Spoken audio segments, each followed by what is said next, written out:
Hey guys, welcome back to the channel, and today we're gonna do a quick recap on what happened yesterday. Basically, I wanted to upload a video yesterday because I said I would upload daily, but I couldn't because OBS betrayed me. So here's the speed run on what happened during that 1 hour of what I thought was recording, but it wasn't. First, in the last episode, we had to wait for someone called Michael Pay. He finally appeared, and he looked very drunk.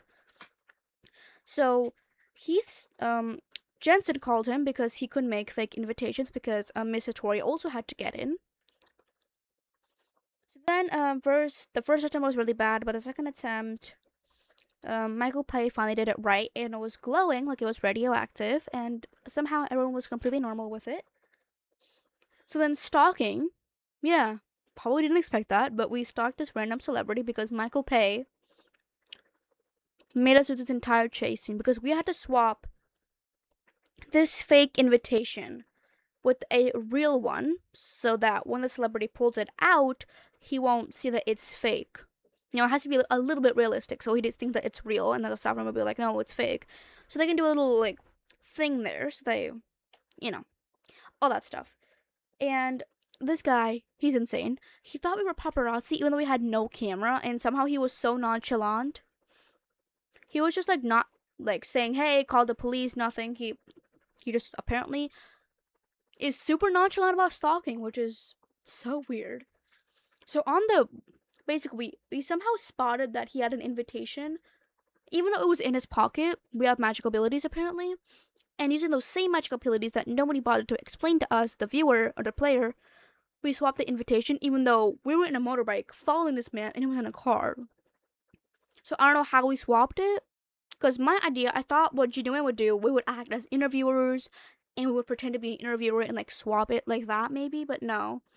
We somehow did it, but anyways, next point. So after that, we swapped the invitation, so now we have an invitation for Hitori, so she can also enter in. So the invitation was tomorrow. We had to wait another day, because this is like day one. So on day two, we had to go to the action, because we had to go to an auction, remember? So we had to wait one day, and after 2 p.m., we finally got out. And as I was walking in to, sleep and go to day two, to go to the auction, Mr. Adler was talking to ghosts. He was talking to ghosts. Super normal for Mr. Adler. Everyone talks to ghosts and explains what anomaly collection is.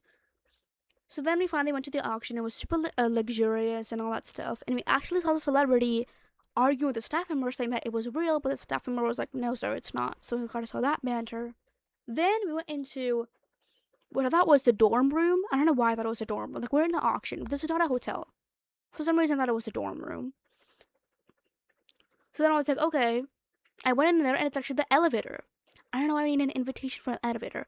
And guess what? The invitation literally disappeared. Like, it disintegrated into the atmosphere as soon as we got near the door. So weird, but whatever. So then the person who was having the auction, he gave this Pinterest quote type of explanation, freedom, liberty, money, rich. Like, he was just saying words with no context, no continuity, no nothing. Like those Pinterest quotes you see when you're trying to get some references for your drawings. Or just trying to find like a wallpaper or something. He was being like that. Then the bald necklace appeared. Yeah, it was a necklace that apparently had 99 pearls. And a bald head as the centerpiece. I don't know who would buy that. It's also an anomaly, and the description was a toss between a curse and a blessing. Abandonment and shelter, meaning this thing could probably curse you for life. And Miss Satori, the owner of Avon, was like, perfect, and she offered 70 million fawns. It was up for 60 million fawns. Not that it was a small number, but still. Why offer 10 million more? So then this bald man, whose hairstyle was so bad, I couldn't even describe it to you, but I will, because I love it. Basically, he shaved the top of his head and kept the sides, but one of the sides was long. For some reason, he didn't shave equal sides of his head. So then he used a comb and flipped it over his bald head. Thank you. Very good description, I know. So then he called Mr. Tori, all sorts of like insults, like lower class, uncivilized, stupid, all that stuff. And it was a Pokemon battle. No, if you've seen a Pokemon battle before, that's exactly how it ended up. So after the Pokemon battle, the screen braked, meaning we won, I guess. And now the prize was $100 million. I'm sorry, not dollars. Fawns. 100 million fawns. Crazy, I know.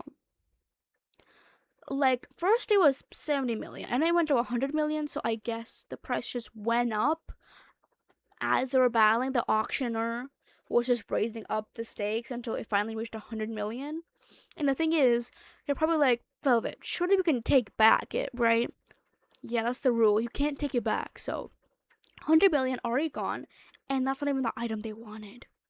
So that's what happened. Okay, now on to the gameplay.